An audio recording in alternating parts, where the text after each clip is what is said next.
Hola, soy de Quepos. Me llamo Carla y quiero contarles algo que marcó la vida de mi familia, especialmente la de mi papá.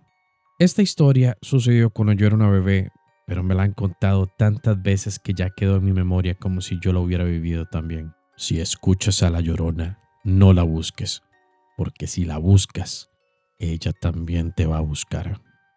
Esas eran las palabras de mi abuelo. Aunque mi padre, bueno, era un hombre que no era muy creyente en esas cosas. Él era valiente, o al menos eso decía, y no había nada ni nadie que pudiera hacerlo temblar. En ese entonces vivíamos en Palo Seco. Mi papá era un hombre sencillo, trabajador, pero también tenía su lado fiestero. He escuchado muchísimas veces las historias de muchas fiestas, peleas, y que siempre era muy conocido por su bravura en Palo Seco. Siempre contaba historias de cómo enfrentaba las cosas más difíciles sin parpadear y nadie en el pueblo dudaba de su palabra. Sin embargo, hubo algo que lo cambió para siempre, algo que lo quebró y que nunca volvió a mencionar después de mucho tiempo. Todo comenzó una noche muy tranquila. Yo era solo una bebé y vivíamos con mis abuelos en una pequeña casa, bastantes árboles y muy cerca del río. Era una zona tranquila, pero también muy solitaria, especialmente en las noches. Esa noche, mientras todos dormían, un aullido largo y lastimero cortó el silencio como un cuchillo. Era un sonido extraño, profundo, que despertó a todos en la casa. Mi papá, como siempre, asumió que era alguien que estaba jugando alguna broma, algún borracho cerca del río, entonces se levantó furioso, tomó su machete y la linterna y salió al patio. Mi abuelo trató de detenerlo, pero mi papá, que era tan terco como valiente, salió y recorrió todo el terreno alrededor de la casa. Encendió la linterna, buscó por los árboles, camino, incluso llegó hasta el río, pero no encontró absolutamente nada. Ni persona ni animales, absolutamente nada había estado ahí. Pero esa noche fue solo el principio. Ese aullido volvió a escucharse la noche siguiente y luego lo que seguía. Siempre era el mismo sonido, un lamento desgarrador que parecía provenir de todas partes y de ninguna al mismo tiempo. Mi padre intentó ignorarlo, pero cada vez que lo escuchaba, algo en él se estremecía. Aún así seguía buscándolo, convencido de que tenía que haber una explicación lógica, pero nunca encontró nada. Pero la situación, en lugar de mejorar, empeoró. Cosas empezaron a pasar en la casa. Muchas veces los perros lloraban y rasgaban las puertas como si algo los asustara. Había un frío extraño que llenaba las habitaciones, incluso en las noches más calurosas.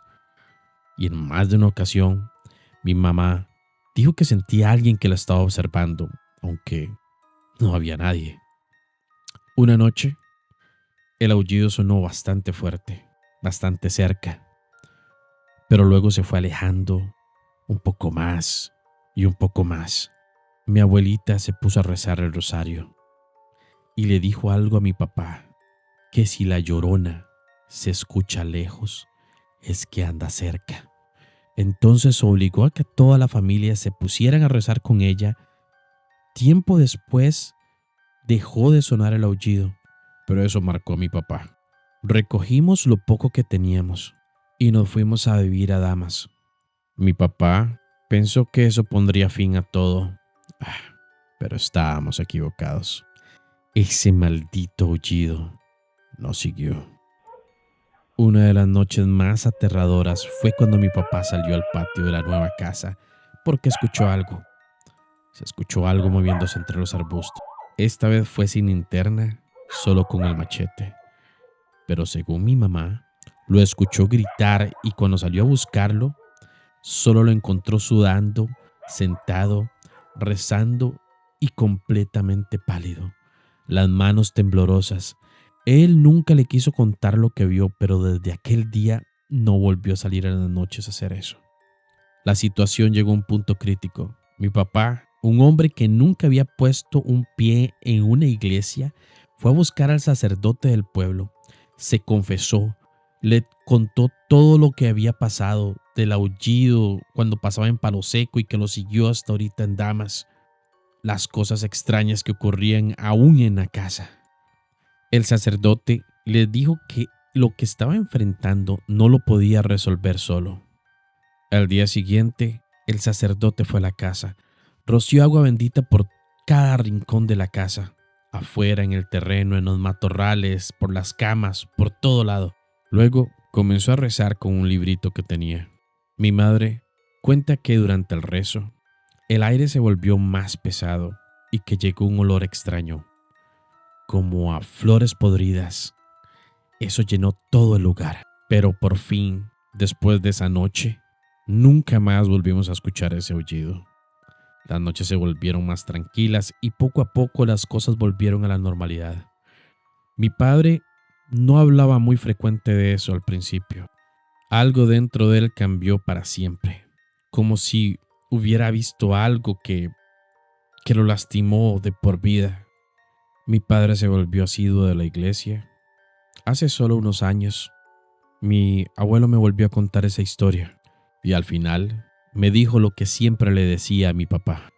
Si escuchas a la Llorona, no la busques, porque si la buscas, ella también te buscará.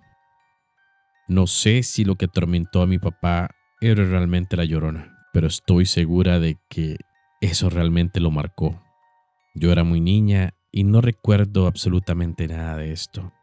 Pero cuando cuentan historias de aullidos sobre la Llorona, la Mona e historias de terror, siento un escalofrío como si recordara algo que traté de olvidar hace muchísimos años. De hecho, este canal fue la que me hizo recordar esa sensación nuevamente. Y recuerden, si escuchas a la Llorona en la noche, no la busques, porque si la buscas, ella también te buscará. Muchas gracias por quedarte hasta aquí. Dale like si te gustó y suscríbete si quieres escuchar más historias como estas. Hasta luego.